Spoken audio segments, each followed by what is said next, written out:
The alert klaxons blared across the colony of New Horizon. Captain Junho Lee stood still as stone, eyes fixed on the tactical display. 3 large alien ships had appeared at the edge of the system. Their energy readings didn't match anything in human records.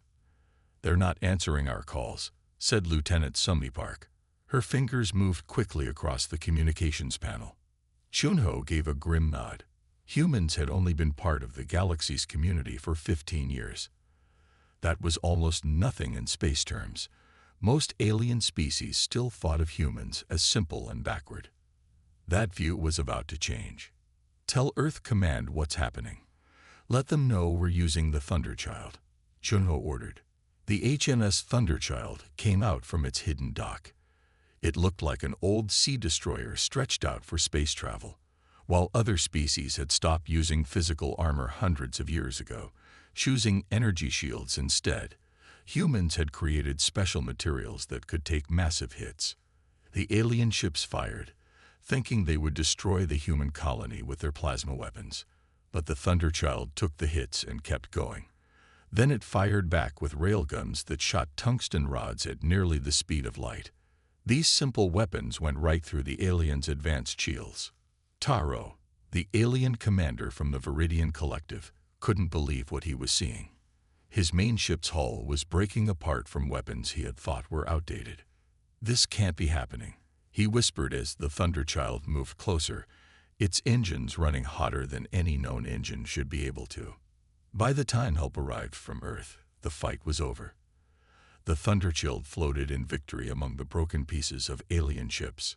Humanity had sent a message to the galaxy in a way everyone understood. And now all other species were watching very closely. "Captain, the lead alien ship is trying to retreat," reported Officer Taho Ryu from the weapons station. His face glowed blue in the light of his screen. "Not today," said Junho. "Target their engines. Disable, don't destroy." The Thunderchild's main gun swiveled with precision.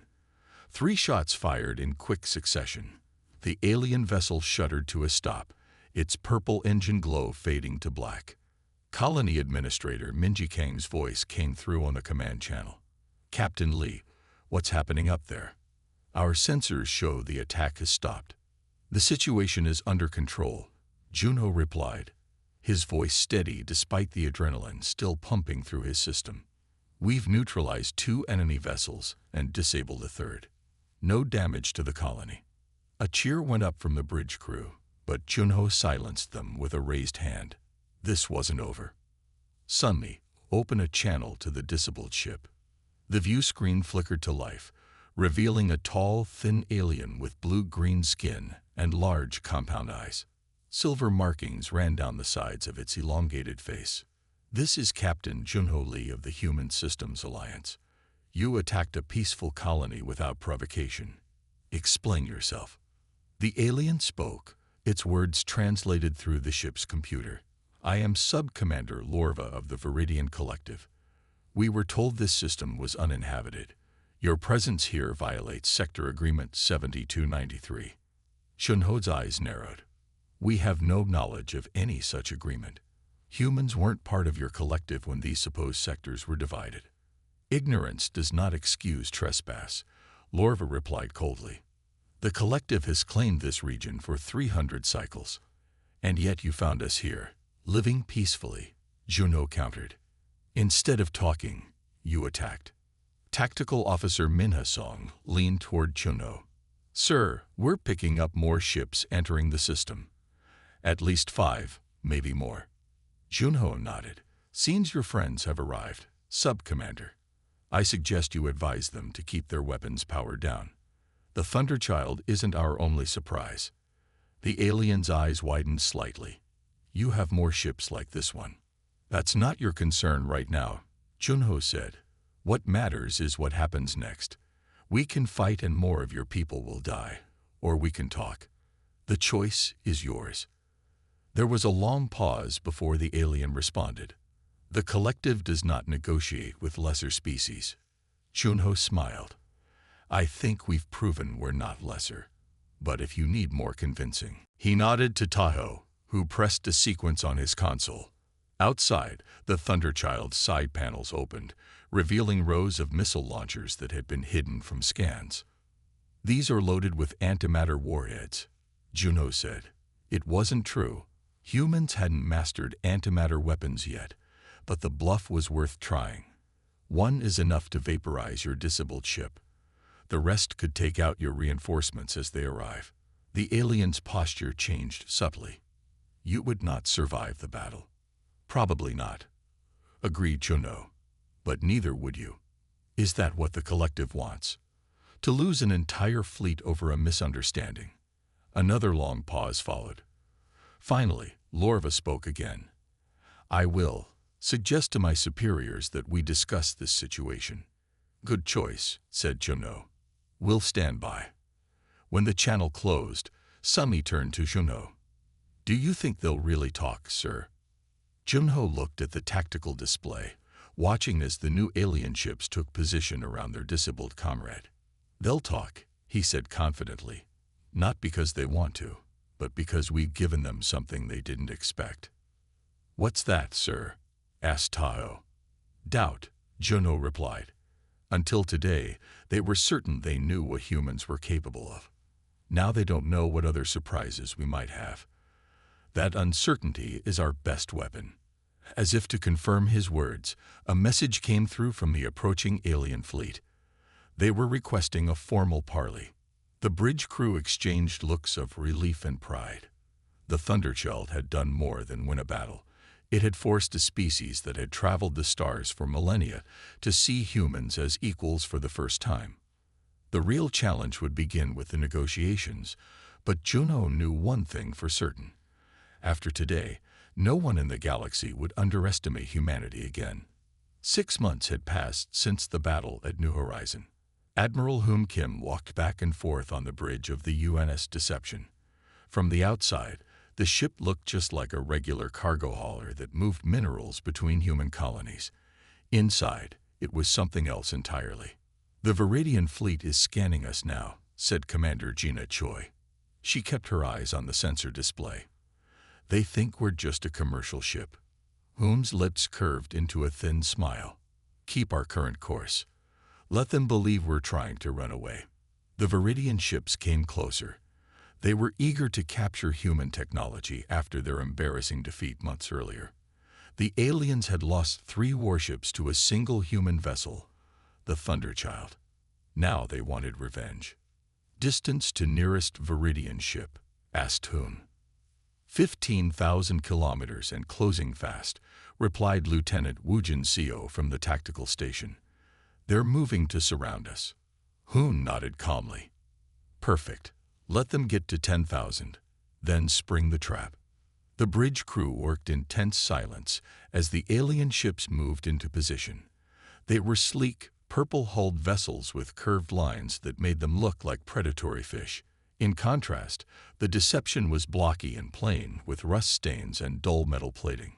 "They're at 12,000 kilometers," said Woojin. 11, 10. "Now," ordered Hoon. The Deception revealed its true nature. Fake panels slid away, showing weapon systems underneath. The engine housing split open to reveal 4 more drive units that had been hidden by thermal masking. What had looked like simple cargo containers transformed into missile platforms. "They wanted to see our technology," Hoon said quietly. "Let's not disappoint them." The Viridian ships hesitated, clearly surprised by the transformation. That moment of shock was all the Deception needed. "All weapons, fire at designated targets," ordered Hoon. The battle lasted just 9 minutes. The Deception's unusual design let it attack from angles the Viridians hadn't protected. Its weapons could change configuration during the fight, shifting from energy beams to projectiles to missiles faster than the aliens could adapt their defenses. "Admiral," called out Commander Choi, "the Viridian flagship is trying to surrender." Hoon raised an eyebrow. "Interesting.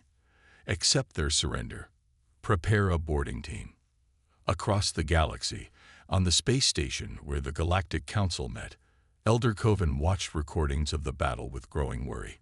His long, gray fingers tapped nervously on the table. "Twice now, These humans have defeated better forces with technology we thought was outdated, he said to the gathered representatives. Council Representative Miro nodded. Her feathered crest rose in agitation. They don't think like us. They never gave up the old ways. They just found new ways to use them. What concerns me most, said Elder Coven, is their deception. They hide their true capabilities. Perhaps because they had to, suggested Miro. They were alone in their system for centuries. They learned to be creative. Back on the deception, Admiral Hoon led a small team onto the captured Viridian flagship. The alien crew stood at attention, their tall forms dwarfing the humans. Their commander, a Viridian named Zelter, stepped forward. I formally surrender this vessel, Zelter said stiffly. The collective will not be pleased. I'm not concerned with pleasing the collective, replied Hoon. I'm concerned with protecting human interests. Zelter's compound eyes narrowed. Your ship should not have been able to defeat us. Your technology is inferior. Hoon smiled. Is it? Or did you just think it was because that's what we wanted you to believe? The alien commander had no answer. Later, as the deception towed the captured Viridian ship back to human space, Hoon stood in his private quarters, looking at the stars. Commander Choi joined him. Word of our victory will spread quickly, she said. The other species will start to see us differently. That's the plan, replied Hoon. The Thunderchild showed them we could fight. The deception shows them we can think. Do you think it will be enough to prevent a full-scale war? Asked Choi. Hoon's expression grew serious. No, but it might give us time to prepare for one. On 30 different worlds, leaders of various species receive reports about the deception's victory. Some reacted with fear, others with respect, and a few with growing alarm. In the Axoni Empire, war strategist Torm slammed his fist on the table. First the Thunderchild with its primitive but effective weapons, now this deception with its hidden capabilities. What else are these humans hiding? His aide, a younger Axoni named Vish, looked troubled. Perhaps we should consider diplomatic options rather than confrontation. Diplomacy is for the weak, sneered Torm. These humans must be contained before they become a true threat. In the peaceful Lorian Confederation, things look different. Elder Scheid watched the battle recordings with fascination. Such innovation, she mused. They adapted old technology in ways we never considered. Should we be concerned? Asked her assistant. Scheid tilted her head thoughtfully. We should be interested. Perhaps these humans could be valuable allies rather than enemies.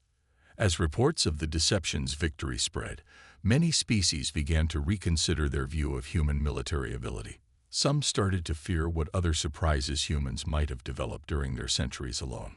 Admiral Hoon Kim knew this was exactly the reaction they wanted. Fear would make some species cautious. Respect would make others consider alliance. Either way, humanity had bought itself time. Time to prepare for whatever came next. Send a message to Earth Command, he told Commander Choi. Operation Deception was a complete success. The galaxy now knows we are not to be underestimated. What the galaxy didn't know was that the deception was just the second of 5 revolutionary warships that would change everything forever. The ESS Chimera floated quietly in the asteroid field. Its outer shell changed to look like the rocks around it. Inside the ship, Captain Zhu Kang wasn't just sitting in her command chair. Her mind was connected to the ship's systems through a special neural interface that only humans could use without getting sick. I can see multiple ships at bearing 240 by 15, reported Tactical Officer Do Yun. His mind was also linked to the ship's targeting systems. They still don't see us, Zhu replied. Her thoughts turned into words on the command channel without her having to speak. The Chimera was the third in a new line of human warships. The first ship, Thunderchild, had used raw power. The second, Deception, had relied on tricks and surprise. But the Chimera was different. It could adapt and change. Its hull was made of millions of tiny machines that could reorganize to best handle any battle situation. "They're scanning the field," said Sensor Officer Min Xiaoba. "Standard sweep pattern. They're looking for us, but their scanners are set for metal and energy signatures. And we currently look like just another rock." Ju replied with satisfaction. "Let them get closer." The Arkelian hunting fleet moved slowly through the asteroid field. They were tall, insect-like aliens with 4 arms and hard outer shells. They were known as excellent hunters across the galaxy. "The humans must be hiding here somewhere," said Fleet Commander Zith to his bridge crew. "Their mining outpost sent a distress call before we destroyed it. They must have had time to dispatch a vessel." "We detect nothing but asteroids, Commander," replied his second-in-command. "Keep looking," ordered Zith. "Humans are tricky. Their first 2 warships proved that." On the Chimera, Ju felt the Arkelian ships through the neural link. It was like having extra senses. She could feel their engines, their scanning beams, even the slight magnetic disturbances they created as they moved. "They're spreading out," she told her crew. "They'll find us soon. Prepare for transformation on my mark." The crew didn't need to flip switches or press buttons. Through their neural links, they just had to think their commands, and the ship responded. "Mark," thought Ju. The Chimera began to change. Its rocky outer layer shifted, revealing the true hull beneath.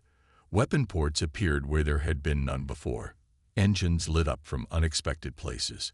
In less than 30 seconds, the disguised rock had become a fully armed battleship. On the Arkelian command ship, alarms blared. "Contact, a human vessel," shouted the sensor officer. It was disguised as an asteroid. Commander Zith reacted quickly. "All ships, attack formation. Target that vessel with all weapons." The Arkelian ships moved to surround the Chimera, firing energy cannons and missile barrages. But the human ship moved with incredible speed, dodging most hits. The few shots that landed seemed to do little damage as the hull simply reconfigured around the impact points. "How is it moving so fast?" demanded Zith. "Their reaction time is impossible." The answer became clear as the battle continued. The Chimera wasn't just fast. It seemed to know what the Arkelians would do before they did it. When they adjusted their tactics, the human ship adapted immediately. Jumu felt the battle flow through her neural link. She didn't need reports from her crew. She could sense what each part of her ship was doing, what damage they had taken, what the enemy ships were trying to do. It was like being the ship itself. Starboard weapons, targeting solution on their lead vessel, she thought, and felt Doyan acknowledge and execute the command instantly. The Chimera fired, its weapon ports reconfiguring to produce a focused energy beam that cut through the Arkelian flagship's shields like they weren't there. "Impossible," shouted Commander Zith as his ship shuddered. "Their weapons should not be able to penetrate our shields." "Sir, they're changing frequency to match our shield harmonics," reported his tactical officer. "I've never seen anyone adapt so quickly." Another Arkelian cruiser exploded as the Chimera's weapons found its weak point. Then another. "How are they anticipating our maneuvers?" Zith demanded as his fleet began to fall apart around him. He got his answer when the Chimera opened a communication channel. On screen appeared Captain Zhu Kang. Her eyes had a strange, unfocused look, with tiny lights moving beneath her pupils. "Commander Zith," she said, "your attack on our mining outpost was unprovoked. Your attack on my vessel has failed. Withdraw your remaining ships or be destroyed." "What are you?" asked Zith, disturbed by her strange appearance. "We are the future," Zhu replied simply. "You're seeing what happens when humans and machines work as one. We're not predicting your moves. We're simply reacting faster than you can think." Across the galaxy, recordings of the battle spread quickly. Military analysts were stunned by what they saw. The Chimera had not just won. It had completely outclassed a hunting fleet from one of the most militarily advanced species in the galaxy. In the Grand Conclave, representatives from 12 powerful species met in emergency session. First, the Thunderchild with its raw power, then the Deception with its hidden weapons, Now this chimera, with its adaptive technology and neural interfaces, said the Tolani representative, her tentacles waving in agitation. These humans keep revealing new capabilities. They must be contained, insisted the Arkelian representative, before they spread further. Or perhaps, suggested the Zentari diplomat, we should consider alliance rather than confrontation. These humans keep showing us things we thought impossible. Back on Earth, Admiral Tewu Park reviewed the Chimera's battle data with satisfaction. The neural interface technology had worked even better than expected. But he knew the true test was yet to come. 3 down, 2 to go, he said to his aide. The Thunderchild showed our strength. The Deception showed our cunning. The Chimera showed our adaptability. What will the next ship show, sir? Asked the aide. Admiral Park smiled. The Lazarus will show them our resilience. And then, his voice dropped to almost a whisper, then the Prometheus will show them our vision. As news of the Chimera's victory reached human colonies, people celebrated. But Captain Zhuo Kang and her crew remained in the asteroid field, their ship once again disguised as just another rock. Through her neural link, Zhuo monitored the retreat of the Arkelian fleet. They'll be back, she thought to her crew, with more ships and new tactics. And we'll be ready, Do-hyun replied through the link. The Chimera will just adapt again. That was humanity's greatest strength, not their weapons or their ships, but their endless ability to adapt and evolve. And the galaxy was just beginning to understand what that meant. The CSS Lazarus burned in the darkness of space. Half of its hull had been torn away by the powerful energy weapons of the consortium fleet. Inside the ruined bridge, Captain Taehyun Ba lay motionless at his command post. Medical sensors showed no heartbeat for 6 minutes before the emergency systems finally brought him back. Status. He coughed as his eyes fluttered open. Lieutenant Hyori-song looked down at her captain with relief and worry. Her face was streaked with blood from a cut on her forehead. Not good, sir, she replied. We've lost 40% of our structure. Main drive is offline. Life support at only 22%.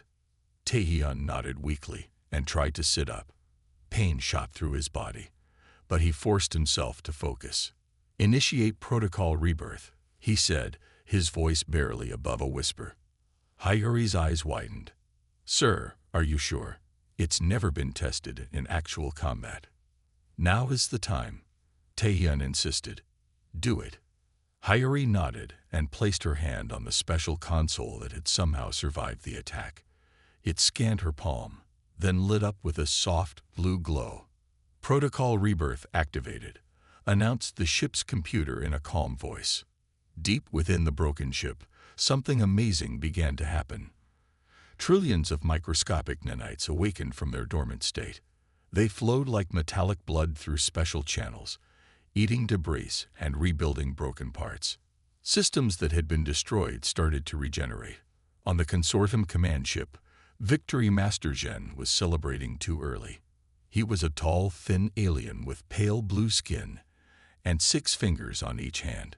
His species, the Narak, controlled the powerful consortium that ruled this sector of space. The human vessel is finished, he announced to his crew. Prepare teams to board and take their technology. The Narak had fought many battles across the stars, but they had never faced humans before.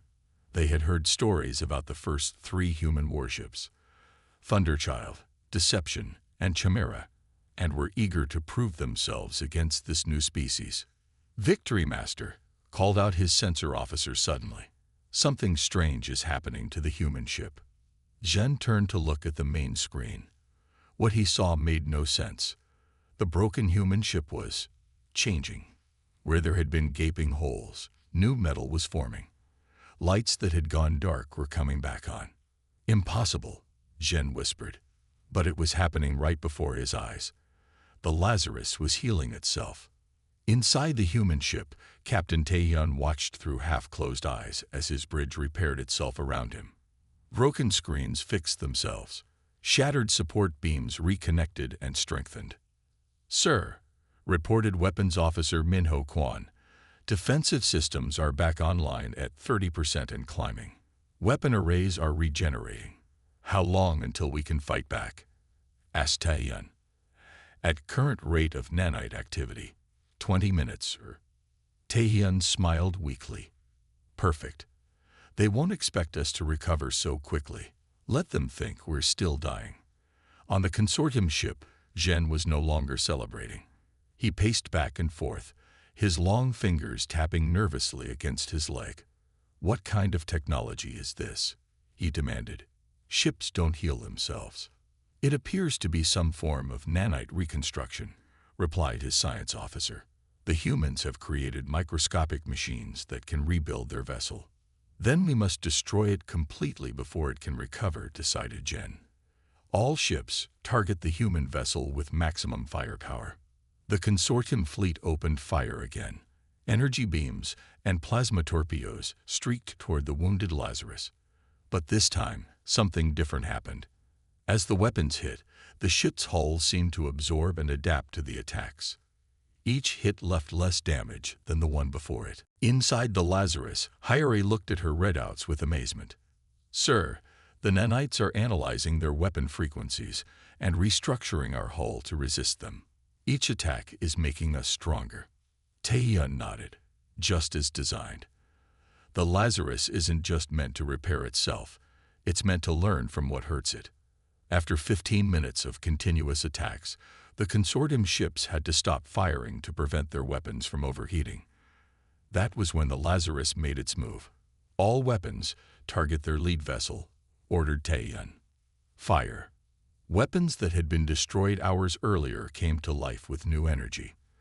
The Lazarus fired a barrage that caught the consortium completely by surprise. Their shields, calibrated for their own weapon types, offered little protection against the human weapons. How is this possible? Shouted Zhen as his ship shook from multiple hits. They were destroyed. What the consortium forces couldn't know was that the Lazarus had been designed specifically for this moment, to show that destroying the human ship only made it stronger. The nanites didn't just rebuild what was there before, they improved it, learning from each attack. The battle that followed was short but decisive. The Lazarus, now functioning at 80% capacity, moved with surprising speed for a ship that had been nearly destroyed. Its weapons targeted the weak points of the consortium vessels with uncanny accuracy. Sir, 3 enemy ships are attempting to retreat, reported Minho. Let them go, ordered Taehyun. But disable their long-range communications. I don't want them calling for help just yet. As the remaining consortium ships tried to escape, the Lazarus picked off 2 more and forced 3 to surrender. Victory Master Zhen watched in disbelief as his mighty fleet was defeated by a single human vessel, one that his forces had already killed. You don't understand what you're facing, Taehyun told Zhen later, when the Narak commander was brought aboard the Lazarus as a prisoner. The name of our ship isn't just for show. In human mythology, Lazarus was a man who returned from death. This technology violates the natural order, Zhen said bitterly.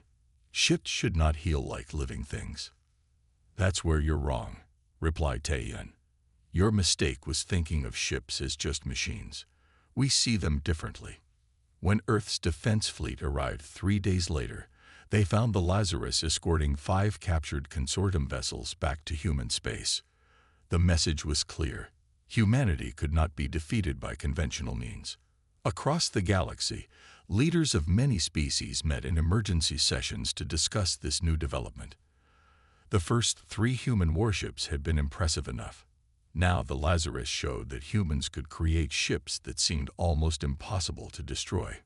First, they showed us strength with the Thunderchild, said one alien diplomat to another.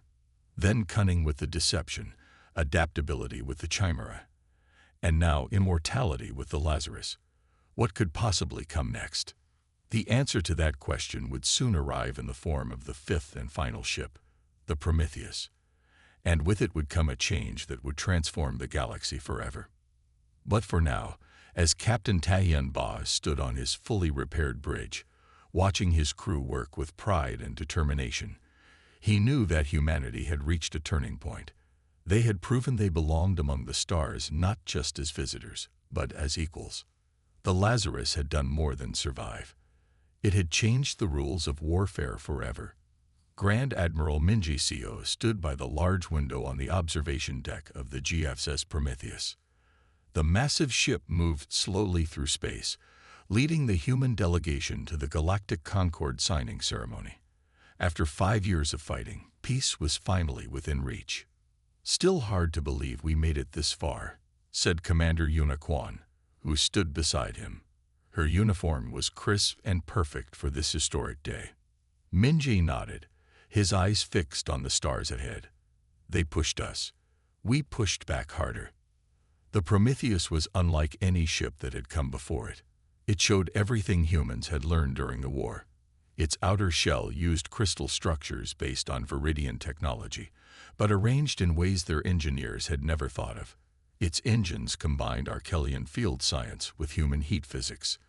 Its weapons used adaptive systems inspired by consortium designs, but made better with human neural links. But what made the Prometheus truly special wasn't its weapons or defenses. It wasn't just a warship. The huge vessel carried scientists, peacemakers, and culture experts. It could change from battle carrier to research ship to meeting place within hours. "Look," said Yuna, pointing ahead. "We can see the station now." The neutral space station grew larger in the view screen. It was a beautiful structure, with sweeping arms that reached out like a flower opening to the sun. Around it, ships from a dozen different alien species formed a line of honor. They were not there out of fear, but respect. "They're scanning us," Yuna noted, looking at her datapad. "Let them," Minji replied with a small smile. "The Prometheus isn't about keeping secrets. It's about showing what's possible." As the Prometheus approached, smaller human ships came alongside it. First was the Thunderchild, the first of the 5 special warships, its strong hull still bearing scars from its historic battle. Then came the Deception, looking innocent until you knew what it could do. The Chimera followed, its adaptive outer shell shifting slightly in the light of the nearby sun. Finally, the Lazarus took position, completely repaired after its near destruction. For the first time, all 5 legendary human warships were together in one place. Inside the space station's grand meeting room, beings from 27 spacefaring civilizations gathered. Some walked on legs, others floated, and some moved on tentacles or wheels. Despite their different bodies and backgrounds, they had all come for one purpose: to sign an agreement that would change how the galaxy worked. Ambassador Yunju Han walked to the center of the room. She was small compared to many of the aliens, but her voice was strong and clear. 5 years ago, a misunderstanding led to conflict. The Viridian Collective attacked a human colony, thinking we were simple and weak. That day began a chapter in galactic history that none of us expected. The room was completely silent as she continued. Humans were new to space. We had been traveling among the stars for less than 20 years when the war began. But what we lacked in experience, we made up for in creativity. Yunju looked around the room, meeting the eyes, stalks, or sensing organs of each delegate. The 5 ships that brought us here, Thunderchild, Deception, Chimera, Lazarus, and Prometheus, taught us all the same lesson. Progress comes not from giving up the old or blindly accepting the new, but from finding unexpected connections between them. On one side of the room, Taro of the Viridian Collective nodded slowly. His people had been the first to underestimate humans. They had paid a heavy price for that mistake, but now they were among the strongest supporters of the peace treaty. "The Thunderchild showed our strength," continued Yunju. "The Deception showed our cunning. The Chimera showed our adaptability. The Lazarus showed our resilience. And now, the Prometheus shows our vision for the future." She held up a small crystal cube that glowed with soft blue light. "This treaty doesn't mark the end of our differences. It marks the beginning of how we will handle those differences together. Humans don't want to rule a galaxy. We want to help build something better than any single species could create alone." One by one, representatives from each civilization came forward to touch the crystal, adding their agreement to the treaty. Humans would share their unique approach to technology. In return, they would gain access to the knowledge of older species who had been traveling the stars for thousands of years. On the Prometheus, Admiral Minje watched the ceremony on a large screen. Beside him, the captains of the other 4 ships stood in a line. "I never thought I'd live to see this day," said Captain Junho Lee of the Thunderchild. "None of us did," replied Admiral Hoon Kim of the Deception. "We were just trying to survive. And now we're helping reshape the galaxy," added Captain Ju Kang of the Chimera. Captain Tahyun Bad of the Lazarus smiled.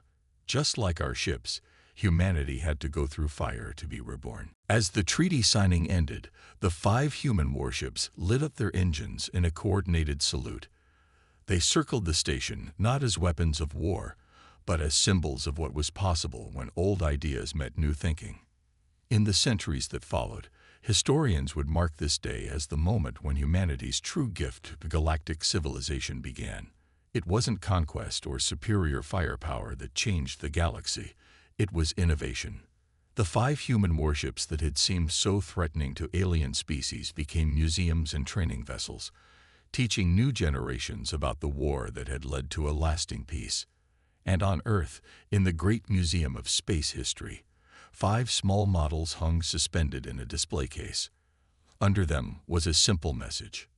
Sometimes the greatest victories are not won through superior strength, but through seeing possibilities that others cannot imagine.